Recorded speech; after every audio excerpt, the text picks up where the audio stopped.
They say burnout is a metaphor, a state of mind. But for me, it came with the sterile smell of antiseptic and the cold, smooth linoleum of a hospital floor against my cheek. I was hospitalized for exhaustion, and not a single person from my family showed up. Not one visit, not even a phone call. Just a text from my brother, "Hey, can you still cover my car payment?" That was it. That was the exact moment I stopped pretending I had a family. I was their ATM, their human safety net, their responsible daughter. But in that hospital bed, I realized the account was permanently closed.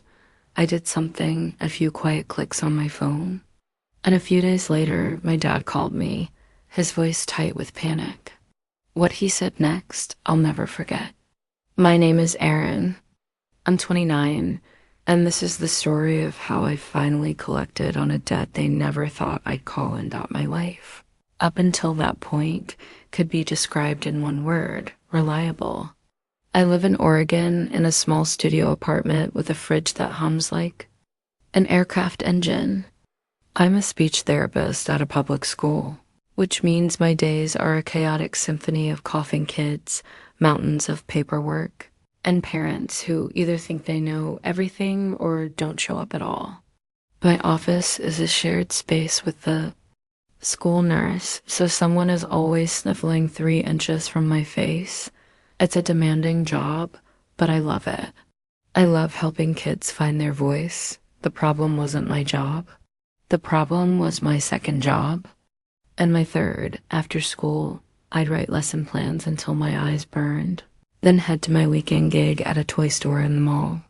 If you've never stood behind a register during the holiday rush while sugar-crazed children scream and parents argue over a $3 discount, let me tell you, it's a special kind of hell. On top of that, I was a freelance grant writer for nonprofits, a side hustle I did late into the night. I wasn't saving for a house or a fancy car. I was funding a lifestyle, just not my own. I was the sole financial pillar for my entire family. My younger brother, Josh, 24, had dropped out of college his sophomore year to find his path, a path that seemed to exclusively involve playing Fortnite and discovering new craft breweries. My mother hadn't worked in a decade, citing an emotional sensitivity to toxic workplaces. My father took the occasional freelance carpentry gig, but mostly spent his time in the garage, tinkering with imaginary problems and ranting about the downfall of society. They weren't disabled. They weren't retired. They had just delegated the responsibilities of adult life to me, and I let them, because I thought that's what good, reliable daughters do. The arrangement had been formalized 3 years ago in what my mother called a family meeting. We sat in their living room, the one with the sagging couch and the faint smell of disappointment. They laid it all out. Dad's bad back was acting up, making consistent work impossible. Mom's anxiety was too severe for a 9-to-5. Josh was a creative soul who couldn't be stifled by traditional career paths. "You're the strong one, Erin," my mom had said, her hand on my arm, her eyes welling up with practiced tears. "You've always been so responsible. You have a stable career. We just need a little help to get back on our feet. A temporary family plan." It wasn't a request, it was a coronation. I was crowned the designated adult. I agreed to help cover their mortgage. Then it became the utilities. Then Josh's car payment, because how could he find his path without reliable transportation? Then his online design courses, which I later discovered were just subscriptions to gaming platforms. Each request came wrapped in the language of love and necessity. "We're a team. You don't want us to lose the house, do you? It's just until things turn around." Things never turned around. My life became a series of spreadsheets and automatic bank transfers. I canceled a beach weekend with my friends because Josh needed help with rent. I postponed buying new tires for my car because of another family financial emergency. I ate microwave noodles so they could have organic groceries. I was so busy being their safety net, I didn't realize I was free falling. The collapse, when it came, wasn't dramatic. It was quiet. I was walking a 5-year-old with a lisp back to his classroom. One minute, I was explaining the difference between ISIS and the sounds. The next, the hallway tilted, the lights blurred, and the world went dark.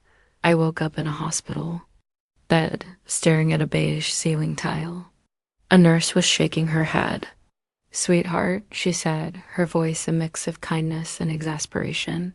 "If you don't stop, your body will stop you for you. Burnout, acute stress, dehydration, sleep deprivation. Call it what you want." I was wearing a scratchy hospital robe, my hands shaking, staring at my phone through watery eyes and realizing that in the 3 hours since I'd been admitted, no one had reached out. I had texted the family group chat. From the AA, I kept it light, avoiding any hint of accusation. "Hey, just so you know, I'm in the hospital. I collapsed at school. I'm okay. They've got me on fluids. Just tired. Love you guys." The group chat remained dead silent, like an abandoned bus station at night. 3 hours later, my phone buzzed, a flicker of hope. Maybe mom, maybe dad. Nope. It was Josh. First, a single sad face emoji. Then a second text, sent a minute later. "Can you still pay the car thing?" Not, "Are you okay?" Not, "That sounds scary." Just the car thing. As if me collapsing in a public school hallway was just an unfortunate hiccup in his monthly billing cycle. That's when it hit me. A feeling so cold and sharp it felt like someone had cracked open my ribs and let the winter wind in. I wasn't a daughter. I wasn't a sister. I was a payment plan with a pulse, deep down when you're being used.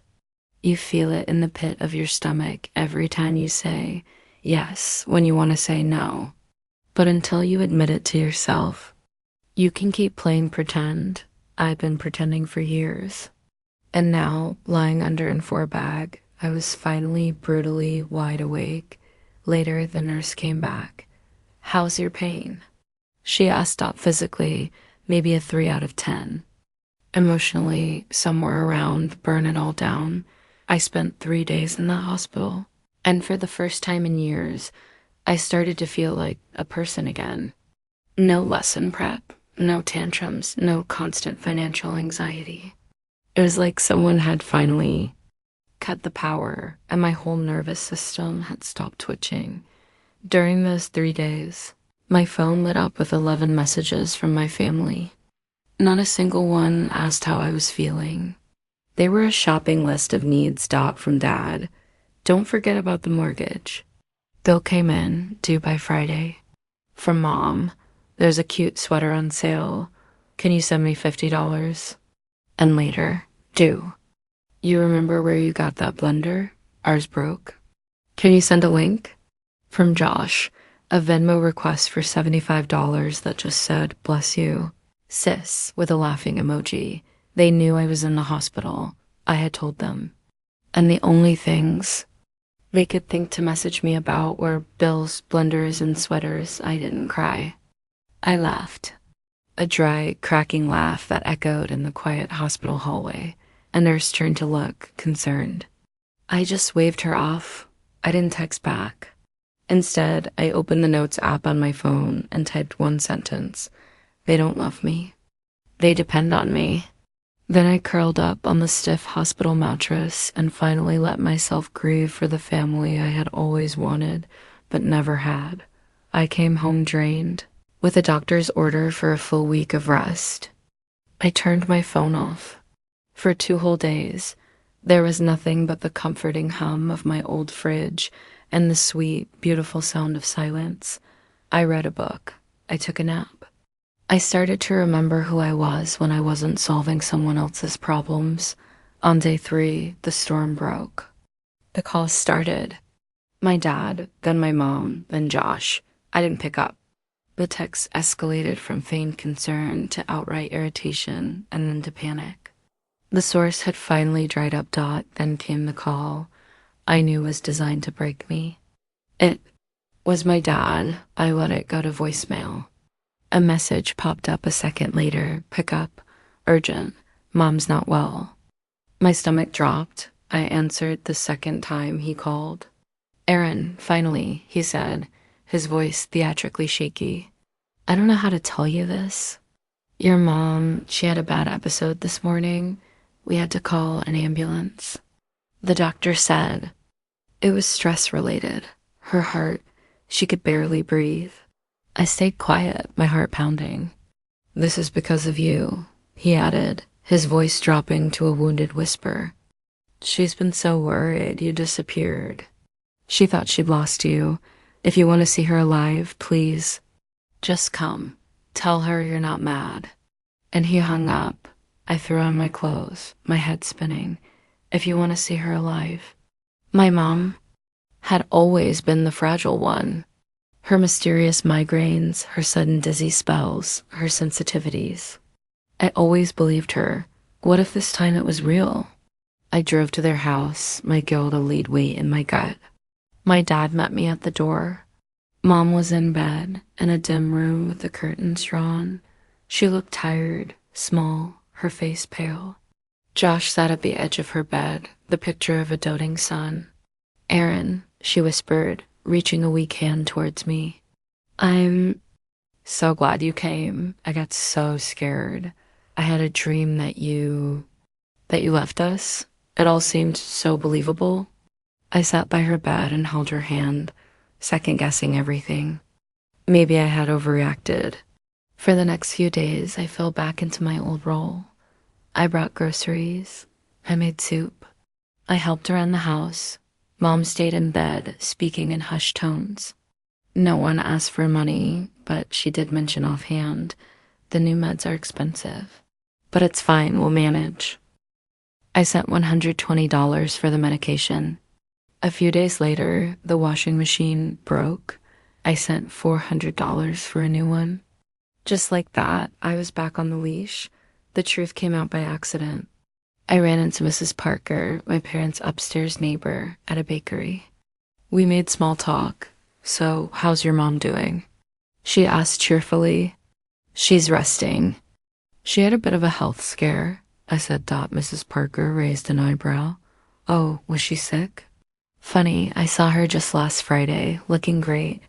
We ran into each other at the mall, by the makeup aisle. She was all bright and chipper. I blinked. Friday. In the evening? Yep, around 6. The place was packed. Friday. The very same Friday she had supposedly had a severe episode. The day I had rushed to her bedside while she clutched her chest and whispered like she was on her deathbed. I had left her house around 5 o'clock. An hour later, she was apparently well enough to go shopping for lipstick. I drove to their house that night in a cold, quiet rage. I didn't let on that I knew. I just listened. And that's when I heard Josh in his room on the phone with a friend. Dude, it was epic, he laughed. Mom should have gone into acting. Seriously, even I believed her for a second. Phew, that was close though. I really thought she was going to cut us off for good. But nope, she came running back. We pulled it off like a movie. I stopped breathing. I just stood there in the hallway, listening to my brother, the same one I had rocked to sleep as a baby, mocking me, laughing about how easy it was to reel me back in, a performance, a setup. I walked into his room. He saw me, and the color drained from his face. Aaron, he mumbled, what's up? I looked at him, and for the first time, I felt nothing. No anger, no hurt, just a vast, empty silence. I walked past him, grabbed my bag, and pulled on my coat. Tell Mom and Dad, I said calmly, my voice even. They really sold it. Great job. Then, I opened the front door and left. And this time, I knew I was never coming back. The first thing I did was change my number. The second was to consult a lawyer, just in case. The third, and most important, was to start building a fortress around my life, one brick of self-respect at a time. Of course, they didn't give up easily. When the calls didn't go through, the emails started. Then they tried to rally the extended family. My phone, which I kept for work, started lighting up with texts from cousins I hadn't spoken to in years, great aunts, random relatives who barely remembered my birthday. How could you do this to your mom? I always thought you were the mature one. I guess we were wrong. You can't just walk away from family. Each message was a tiny splinter under my skin. At first I ignored them. Then I got mad. Not meltdown mad. Strategic mad dot. I opened Google Drive and created a folder. I named it For Everyone Who's Concerned. Inside I uploaded my bank statements from the last 3 years, with every transfer to my parents and Josh highlighted in bright yellow. I uploaded screenshots of the text messages. Mom saying, "You don't want us sitting in the dark, do you?" Josh begging, "If you don't help, I'll get kicked out." Dad reminding me, mortgage is too soon. I added the Vimo request for therapy, which I had since discovered was for a limited edition virtual skin in a video game.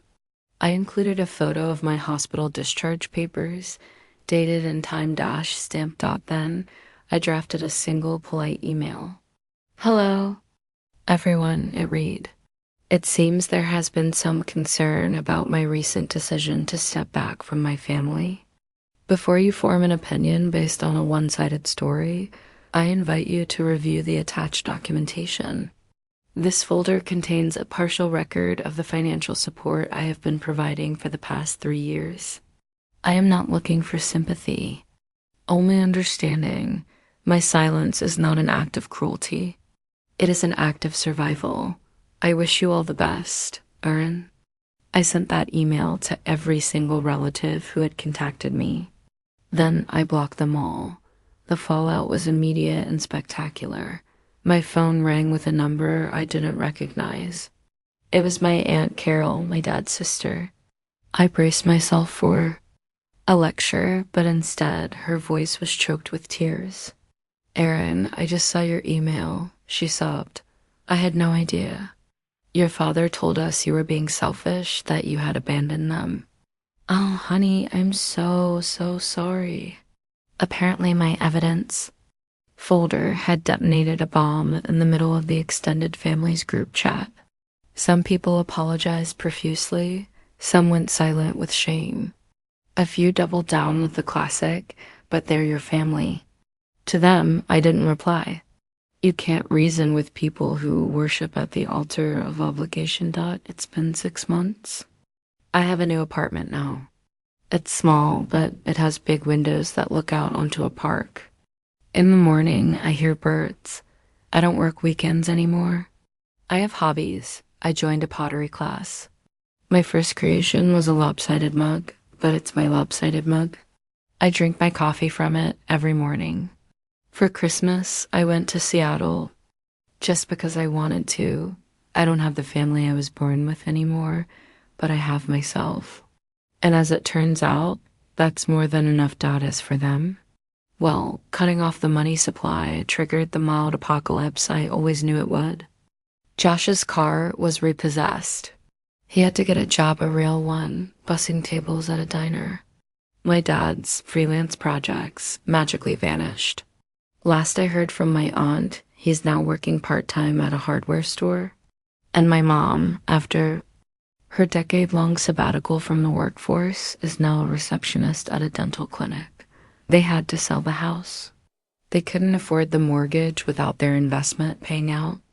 They all live together now in a cramped 2-bedroom apartment on the other side of town. Rumor has it they still talk about my betrayal at dinner. It's much easier to paint me as the ungrateful daughter than to face the truth of their own making. I'm not bitter. I'm not broken. I'm healing. And I've learned that sometimes the only way to become yourself is to break free from the role they forced you into as a kid. The good daughter is gone. Erin is finally here. Thanks for sticking with me to the very end. What do you think? Did I do the right thing? Let me know in the comments. And hit subscribe if you enjoy stories about breaking free and finding your own path.